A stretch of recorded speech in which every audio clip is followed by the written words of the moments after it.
కూడా వారు నిజంగా చాలా తక్కువ మాట్లాడతారు.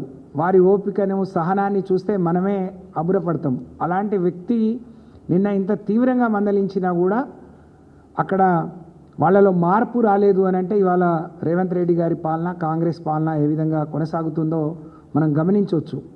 తీరా చూస్తే రాష్ట్రంలో పెద్ద నియోజకవర్గాలు ఒకటైన మహేశ్వరం నియోజకవర్గంలో వాళ్ళు ఇచ్చే రేషన్ కార్డుల పంపిణీ 1754. పావల కోడికి బారానా మసాలాలాగా, చారానా కోడికి బారానా మసాలాలాగా కాంగ్రెస్ పార్టీ వ్యవహారం ఉంది. చేసే పని లక్షల్లో ఉంటుంది, కానీ ఖర్చు మాత్రం కోట్లలో ఉంటుంది. మంత్రులు ఎక్కడికి వెళ్ళినా నేను అనుకుంటా కార్లు ఎక్కడమే మర్చిపోయారు. ఎక్కడికి పోయినా హెలికాప్టర్లు, చాపర్లలో మాత్రమే ప్రయాణిస్తూ ఉన్నారు. ఇంత గొప్ప కార్యక్రమానికి ఇన్ఛార్జి మంత్రి వచ్చి, సీనియర్ శాసనసభ్యురాలు అందరూ, ఒక మాజీ ప్రధాని కూతురు ఎమ్మెల్సీ వాణిదేవి గారు కూడా అక్కడ ఉన్నారు. మేము ఆడపిల్లలు ఉన్నాం, కొంచెం చూసి నడవండి, చూసి కూర్చోండి అని చెప్తే కూడా వాళ్ళని నియంత్రించాల్సిన పోలీసులు తిరిగి బీఆర్ఎస్ పార్టీ నాయకులనే మరి వాళ్ళ మీద అరవడం, వాళ్ళనే కేకలేయటం మరి చూస్తూ ఉంటే అధికారులు కూడా మరి గతంలో కేసీఆర్ గారి పాలనలో మరి అధికారులని మేము ఫ్రెండ్లీ ప్రభుత్వం అని, ఫ్రెండ్లీ పోలీసింగ్ అని అధికారులకు గౌరవాన్ని ఇచ్చి మరి వాళ్ళను చాలా అన్ని రకాలుగా గౌరవించిన ప్రభుత్వం కేసీఆర్ గారి ప్రభుత్వం. కానీ వాళ్ళ అక్కడున్న కాంగ్రెస్ పార్టీ నాయకులకు వాళ్ళు చెప్పినట్టుగా వాళ్ళ మనసులో ఉన్నట్టు నడుచుకోకపోతే, మరి బీఆర్ఎస్ పార్టీ వాళ్ళని తిట్టకపోతే మా పరిస్థితి ఎట్లుంటుందో, మమ్మల్ని ఉంచుతారో లేదో అనే ఒక ఆందోళన, ఒక భయంలో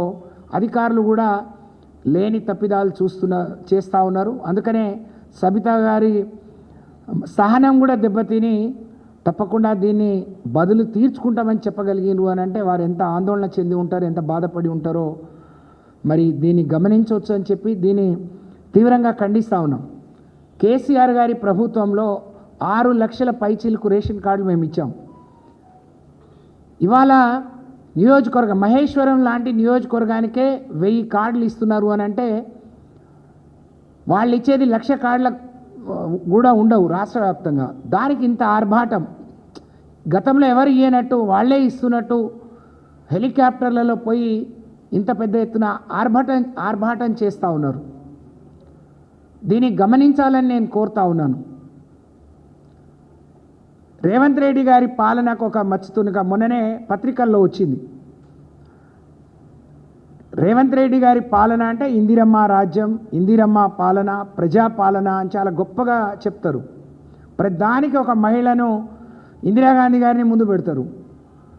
ఆ పేరును వాడుకొని అధికారంలోకి వచ్చిన రేవంత్ రెడ్డి గారిని మాత్రం మహిళల్ని గౌరవించాలన్న ఇంగిత జ్ఞానం, మహిళల్ని గౌరవంగా చూసుకోమంటే మేమేం నిన్ను మమ్మల్ని పీటలేసి కూర్చోబెట్టమనట్లేదు. మాకుండే ప్రోటోకాల్ ప్రకారం వారికి ఉండే హక్కు అది.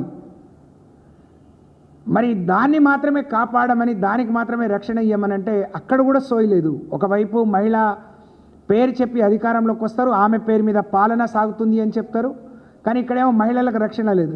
మహిళలకే కాదు, రాష్ట్రంలో బీఆర్ఎస్ పార్టీ శాసనసభ్యులు ఎక్కడున్నా కూడా ఇదే తీరును అవలంబిస్తున్నారు.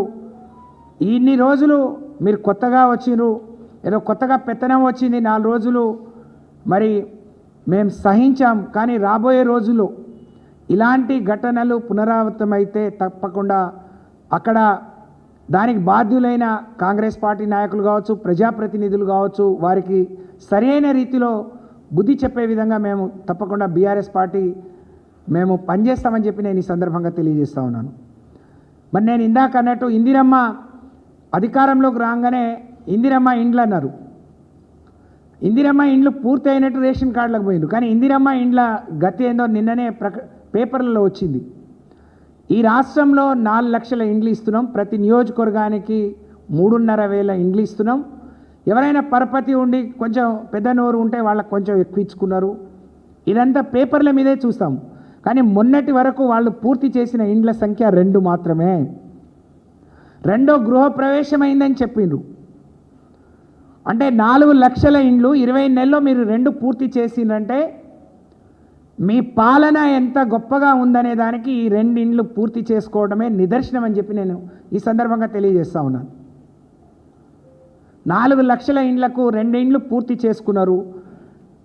2 పూర్తి చేసుకున్నారు. అందులో 1700 చిల్లర అనర్హులు అప్పటికే బేస్మెంట్లు ఉన్నాయి, కట్టడం పూర్తయిన వాటిని మరి అధికారులు వాళ్ళకి తప్పుడు బిల్లులు ఇచ్చిండ్రు కాబట్టి వాళ్ళ మీద చర్యలు తీసుకుంటామన్నారు. నేను సవాల్ విసురుతా ఉన్నాను.